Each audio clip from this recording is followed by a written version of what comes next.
নিগমের অন্তর্গত বিভিন্ন জায়গা রাস্তাঘাট বিভিন্ন জায়গায় ড্রেন ভেঙে পড়ছে সহ বিভিন্ন দাবি নিয়ে শনিবার আগরতলা সিটি সেন্টারের সামনে বিক্ষোভ দেখালো এসইউসিআই দলের পক্ষ থেকে পশ্চিম জেলার কমিটির সাংগঠনিক সম্পাদক সুব্রত চক্রবর্তী জানান, আগরতলা পৌর নিগম সহ সারা রাজ্যে ডেঙ্গু রোগের প্রকোপ উত্তরোত্তর বৃদ্ধি পাচ্ছে। পাশাপাশি প্রচুর ডেঙ্গু আক্রান্ত রোগী হাসপাতালে ভর্তি রয়েছে।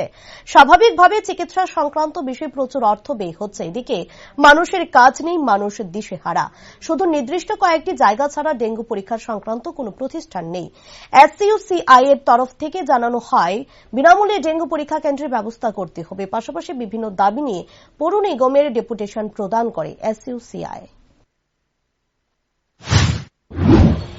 আপনারা শুনেছেন যে সারা রাজ্যে এমনকি আগরতলা পৌরসভায় বিভিন্ন জায়গায় যেখানে পৌরসভার কোনো সহযোগিতা পৌঁছায়নি, সেই সব জায়গায় পর্যন্ত সাধারণ মানুষ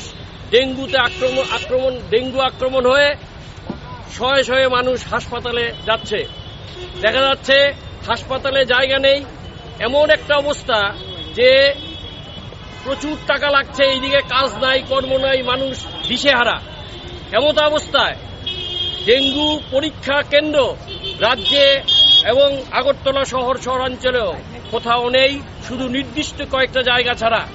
আমরা দাবি করছি যে আপনারা এই পৌরসভার কাছে এবং রাজ্য সরকারের কাছে যে প্রতিটি অঞ্চলে রাজ্যের প্রতিটি জায়গায় বিনা পয়সায় বিনা অর্থে যাতে সাধারণ মানুষ ডেঙ্গু পরীক্ষার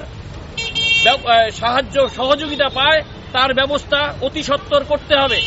এবং ডেঙ্গুতে যেভাবে মানুষ আক্রান্ত হচ্ছে, তার যেভাবে মানুষের রোজগার নেই, কাজের কোনো ব্যবস্থা নেই, সরকার একটা স্বাস্থ্য রক্ষার দায়িত্ব সরকারকে দেওয়ার ব্যবস্থা করতে হবে। আমরা কিছুক্ষণ আগে আমাদের দাবি সম্বলিত যে স্মারকপত্র আমরা দিয়ে এসেছি, যাতে উনি নেই, মেয়র নেই, মেয়রের পিএর কাছে। এর জন্যই আমরা এখানে আজকে এই দাবি পূরণে এখানে আমরা